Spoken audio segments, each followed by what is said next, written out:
we continue to have a need to complete a circle, or to bring around that link in this chain of stories that seems never ending, but needing to close a link before we can open another one. So, to dive a little deeper, there's a poser that's put to you. The other day, someone telephoned in a dilemma, having to decide whether to take a certain action or not.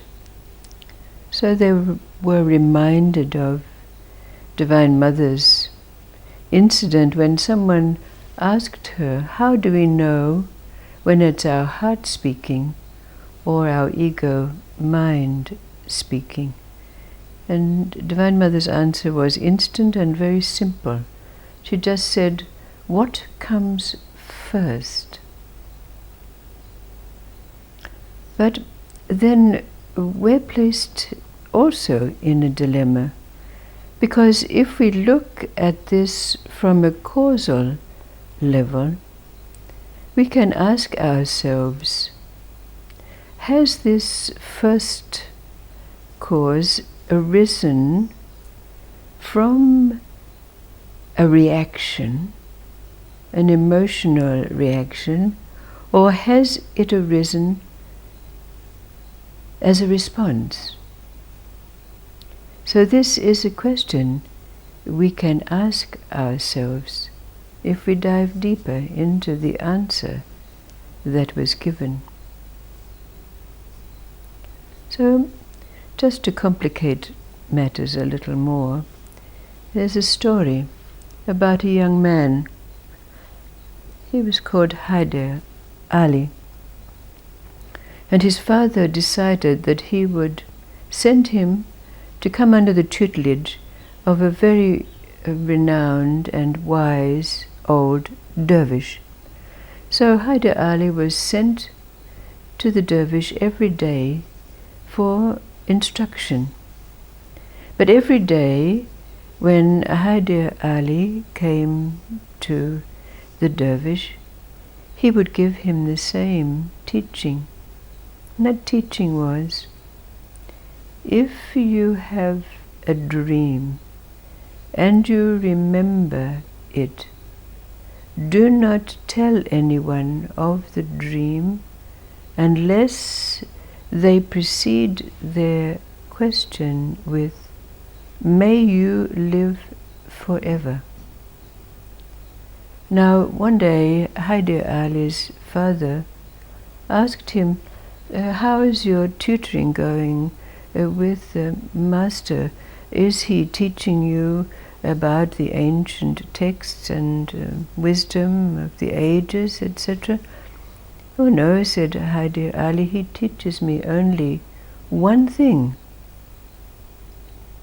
Oh, what's that? Said his father. Oh, Hadar Ali said, he teaches me about dreams. Dreams? Said the father. What nonsense is this? So he stopped sending Hadar Ali to the dervish, and he went to the dervish himself and he said, what's the meaning of this? Just teaching my son about dreams? And the dervish replied to the father, each student is given that which they need to fulfill and enact their destiny. But this was not an answer that the father was happy with at all. So he didn't send Hadar Ali back to the dervish.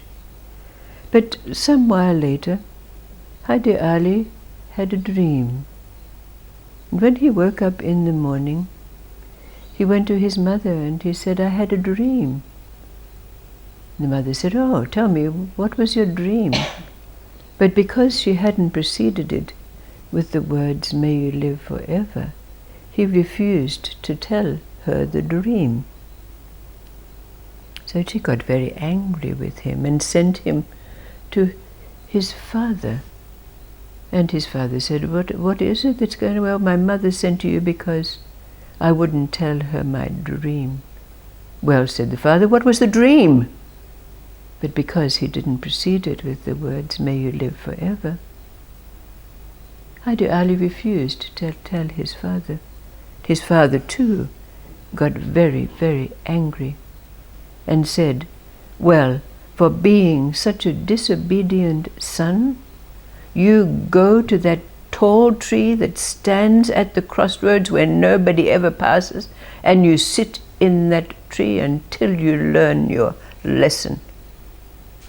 So Hadar Ali, being an obedient son, went off to the crossroads and climbed the branches of the great tree, and sitting up there in the branches, pondering, all of a sudden 2 men came down the road, and they stopped and sat under the tree. And one of the men said to the other, oh, I have a terrible dilemma. The king has given me a conundrum which I cannot answer.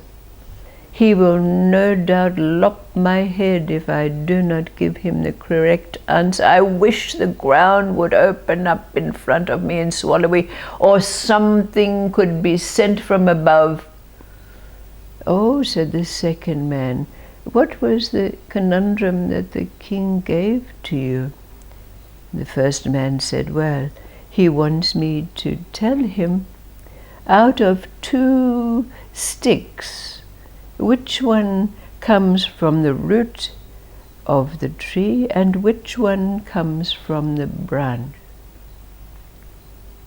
Well, at that very moment, Hadar Ali jumped out of the tree and said, take me to the king.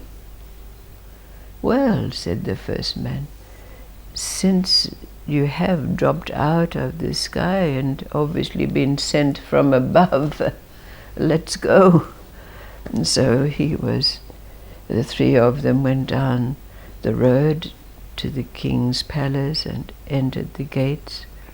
Well, when they came to the palace doors, they were confronted by the king's vizier, and there was a little test that was given to them, which will constitute a story for another day. But eventually the 3 men were taken into the presence of the king. And the first man said, I have brought this young man who will answer the conundrum for me. And so the king asked, well, what is the answer to this question? Which of these 2 sticks, which one comes from the root of the tree and which one comes from the branch? And Hadar Ali said, bring me a bowl of water. So a bowl of water was brought, and Hadar Ali dropped the 2 sticks into the bowl of water, and one of the sticks floated to the surface. And Hadar Ali said, this stick comes from the branch, and the other comes from the root. The king said, ah, how did you know? This answers my conundrum, because I had a dream, and in that dream it said that anyone who could answer this conundrum would become the prime minister of the realm and save our kingdom from a dire fate. Oh, and so the king said, may you live forever. How did you know? And of course, because he's preceded his question with, "May you live forever, Hadar Ali responded, "I had a dream, and in that dream I was told the answer to this conundrum, but it was only to be told when it was said, 'May you live forever.'" So of course we know the end of this story. The young man Hadar Ali became the Prime Minister of the realm, and indeed saved the kingdom from the dire fate that would have occurred.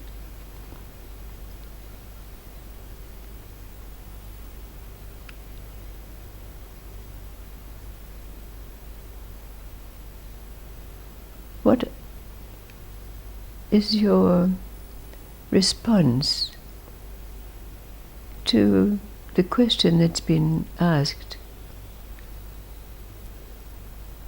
In this, looking at the question that was posed from a causal viewpoint, and knowing the difference now between reaction and response,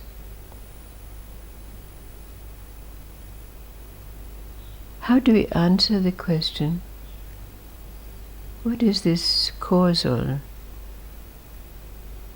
circumstance?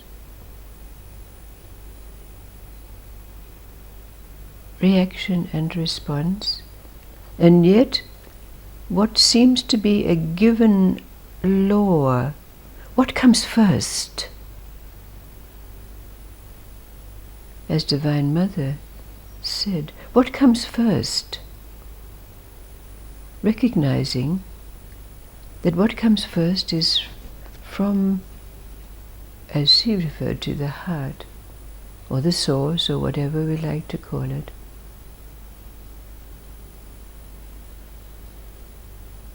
How would you answer this question, and what does this story do to illuminate the possibility of an answer?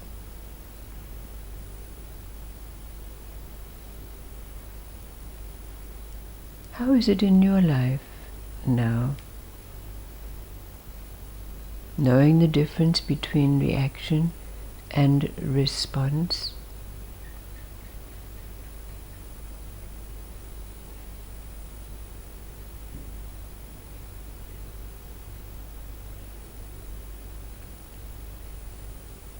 and knowing now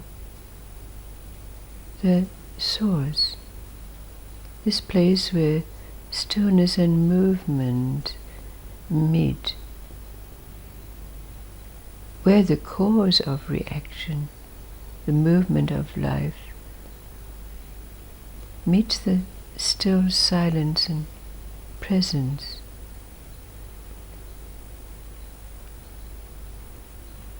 What's the answer to this conundrum for you?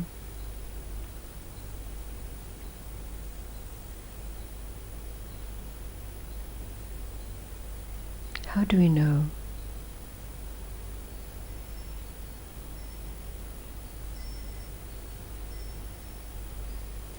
It happens before the mind engage, and there's no maybe I should have or shouldn't have asked. Yes, right. And quite often, afterwards someone go, "Oh, why did I say that? Why did I do that?" Yes, yes, yes. Playing with it afterwards, it just feels what it is. And you can see. Right. Without any attachment to anything either. It's just bang, and if someone mentions it a week later, you've got no idea what they're talking about. Right.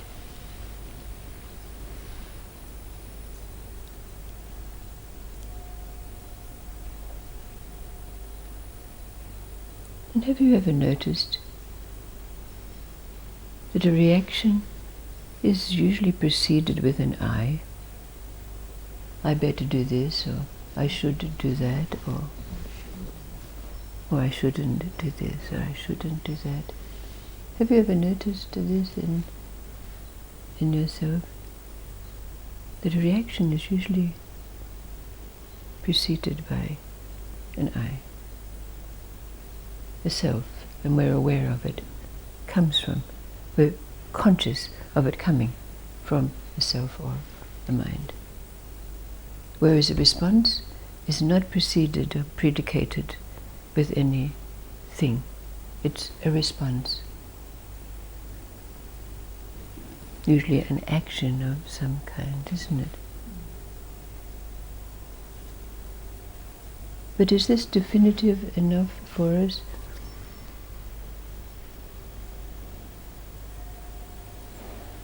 There's something more, isn't there?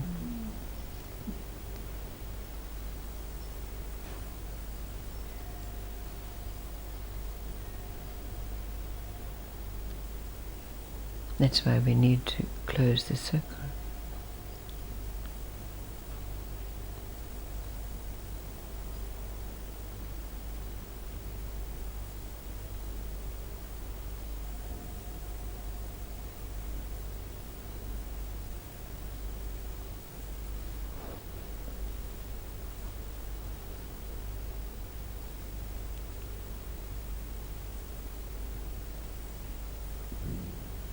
Thank you, thank you.